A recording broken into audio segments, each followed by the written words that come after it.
You know, over the last several days, we've been studying in 2 Samuel events that make it clear that God is in control of the operation of the world. And you may say, but what about my free will, Cliff? Am I just a robot? If God moves and acts in such a way that no one can stop His will, then what about my will? Is it just simply overpowered? Do I even really make any choices?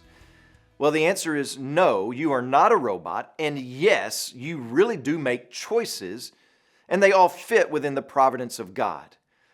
What we've been studying, we can see that Absalom is not standing there thinking, I don't want to ask Hushai his opinion, but there's just this force that's making me open my mouth. That's not what's going on. Absalom willingly asked Hushai. God does not work in violence against our will. We are not real sure what Absalom's motivation was at this point in asking Hushai for his advice, but what we are certain of is that there was an invisible providence taking place, and that belonged to the Lord. Here's the way that I like to think about this. I could sit down across the table from a grandmaster chess player, and before the game ever started, he could look at me and say, checkmate. And I could say, wait, I've not even made a move. How can you say checkmate? And you know what? The grandmaster chess player wouldn't even have to explain it to me. He could just say, okay then, let's play. And in no time, it would be checkmate. Did the grandmaster chess player force me to make any certain opening moves? No. Could he back me into a corner, taking away options? Sure.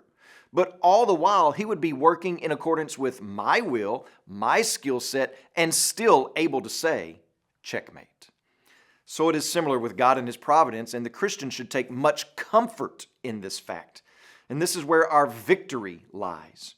When Paul writes in Romans chapter 8, what shall we say to these things? If God is for us, who can be against us? These things are the very weighty doctrinal truths such as foreknowledge, predestination, and calling. But the conclusion is we win because God is in control. As you pray today, please remember Joshua and Megan Feary and their family, our missionaries in Zambia. And also remember the Rabbi Life Word broadcast that's heard throughout Kenya.